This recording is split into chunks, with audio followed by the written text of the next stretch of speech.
RCB एक team जो हार कर भी जीतना जानती है दिलों में। और फिर 2025 में वो पल आया जिसका इंतजार 17 सालों से था। आईपीएल ट्रॉफी फाइनली आरसीबी के हाथों में थी और फिर आरसीबी बिक गई। हाँ, बिल्कुल सही सुना। जिस टीम को विराट कोहली ने अपनी जान की तरह संभाला, जिस फ्रेंचाइजी के लिए 10 करोड़ लोग हर साल दुआ करते हैं, वो टीम अब नए हाथों में है। आज की वीडियो में हम बात करेंगे पिछले मालिक कौन थे, नए मालिक कौन है और उनका क्या बैकग्राउंड है। और वो बात जो सबसे ज्यादा लोग जानना चाहते हैं, अनुष्का शर्मा वाला चैप्टर। क्या ये हकीकत है या सिर्फ र्यूमर? तो चलिए शुरू करते हैं। पहले समझते हैं आरसीबी बनाई किसने। साल था 2008। आईपीएल अभी नया नया शुरू हुआ था। तब एक आदमी ने इस टीम को खरीदा, विजय माल्या, 111 करोड़ में। उस वक्त के हिसाब से ये काफी बड़ी डील थी। विजय माल्या जो किंगफिशर एयरलाइंस और यूनाइटेड ब्रीवरीज के लिए जाने जाते थे, उन्होंने आरसीबी को एक ग्लैमरस आइडेंटिटी दी, पार्टी स्टाइल और एकदम फिल्मी अंदाज। लेकिन वक्त के साथ साथ माल्या के बिजनेस प्रॉब्लम्स बड़े होते गए और 2016 तक एक ब्रिटिश कंपनी ने उनकी पेरेंट कंपनी का कंट्रोल ले लिया। उस कंपनी का नाम था डिएगो।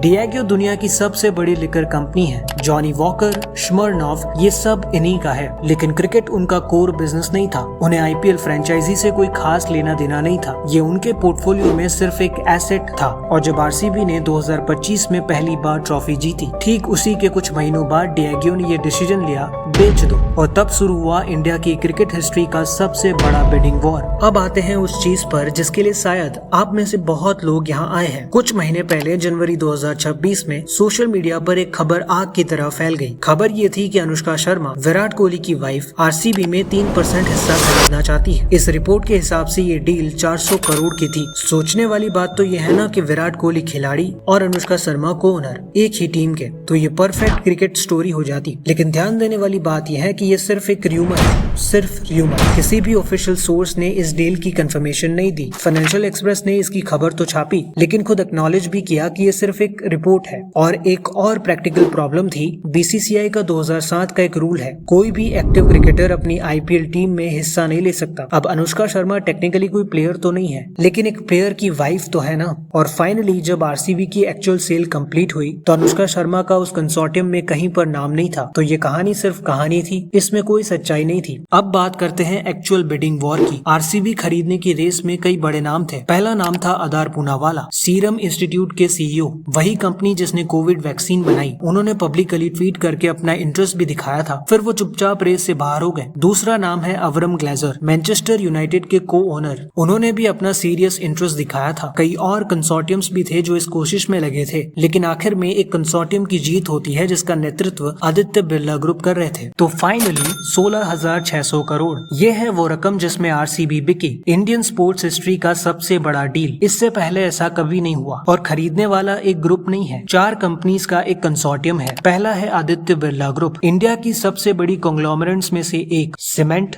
फैशन, मेटल्स, पेंट्स, आप जो चीज सोचो बिरला ग्रुप उसमें है। ये लीड करने वाली कंपनी है इस डील में। दूसरा है टाइम्स ऑफ इंडिया ग्रुप। ये वाली कंपनी सिर्फ अपना न्यूज़पेपर नहीं छापती, लेकिन ये क्रिकेट में भी काफी एक्टिव है। अमेरिका की एमएलसी लीग, मतलब मेजर लीग क्रिकेट, उसमें टाइम्स ऑफ इंडिया का स्टेक है। तीसरा है ब्लैकस्टोन, ये दुनिया की सबसे बड़ी प्राइवेट इक्विटी फर्म है। रियल एस्टेट, इंफ्रास्ट्रक्चर, ग्लोबली ये बहुत बड़ा नाम है। इनके पास फाइनेंशियल मसल है जो इस डील को सॉलिड बनाता है। चौथा है बोल्ट वेंचर्स, ये डेविड ब्लिजर की कंपनी है। अब ये नाम आपको नया लगेगा, तो इनके बारे में थोड़ा डिटेल में बात करते हैं। डेविड ब्लिजर एक अमेरिकन स्पोर्ट्स इन्वेस्टर है। इनके पास क्रिस्टल पैलेस नाम का प्रीमियर फुटबॉल क्लब है। फिलाडेल्फिया 76ers नाम की एक बास्केटबॉल टीम है जो एनबीए लीग में खेलती है। न्यू जर्सी डेविल्स नाम की एक आइस हॉकी टीम है। वॉशिंगटन कमांडर्स नाम की एक अमेरिकन फुटबॉल टीम है जो एनएफएल में खेलती है। क्लीवलैंड गार्डियंस नाम की एक बेसबॉल टीम है। यानी एक इंसान की इतनी सारी टीम्स, मतलब आरसीबी अब सिर्फ एक क्रिकेट टीम नहीं है, ये एक ग्लोबल स्पोर्ट्स पोर्टफोलियो का हिस्सा बन चुकी है। अब आते हैं इस पूरी कहानी के सबसे इंटरेस्टिंग हिस्से पर। नए चेयरमैन है आर्यमन बिरला, उम्र 28 साल, आदित्य बिरला ग्रुप के चेयरमैन कुमार मंगलम बिरला के बेटे। अब आप सोचेंगे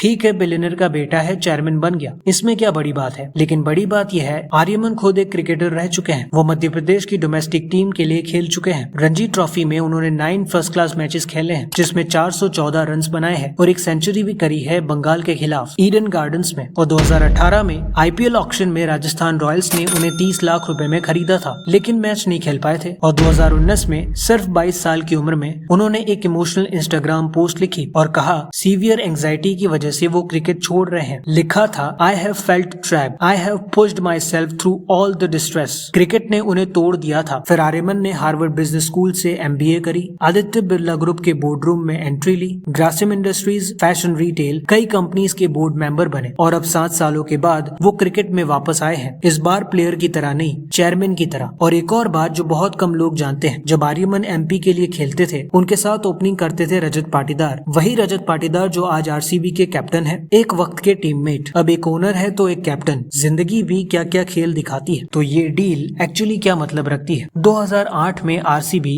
111 करोड़ में खरीदी गई थी, 2026 में 16,600 करोड़ में बिकी। ये करीबन 1500% की ग्रोथ है। ये सिर्फ आरसीबी की कहानी नहीं है, ये आईपीएल की कहानी है। ये स्टोरी है उस लीग की जो सिर्फ 18 सालों में एक $18 बिलियन की इंडस्ट्री बन चुकी है। और विराट कोहली, उनका क्या होगा? डोंट वरी, टीम के साथ कोई चेंज नहीं होगा, स्क्वाड सेम रहेगा, रजत पाटीदार कैप्टन रहेंगे, कोहली वही सेम आरसीबी की जर्सी में देखने को मिलेंगे, आरसीबी का ब्रांड, आरसीबी की प्ले बॉल फिलोसॉफी सब वही रहेगा, बस मालिक बदल जाएंगे। जैसे एक घर में नई फैमिली रहने आ जाए, लेकिन घर वही रहता है। तो ये थी पूरी कहानी आरसीबी की सेल की, अनुष्का के र्यूमर की, नए मालिक की और आर्यमन बिरला की उस जर्नी की जो क्रिकेट से बोर्डरूम तक गई। अब ये देखना इंटरेस्टिंग होगा नए ओनर्स के साथ आरसीबी का फ्यूचर कहाँ जाता है। क्या पाटीदार अपने एक्स टीममेट आर्यमन को इस साल की आईपीएल ट्रॉफी दिला पाएंगे? ये तो वक्त ही बताएगा। तो अगर ये वीडियो इन्फॉर्मेटिव लगी तो लाइक जरूर करो और चैनल सब्सक्राइब करो ताकि ऐसी और स्टोरीज आप तक पहुंचे।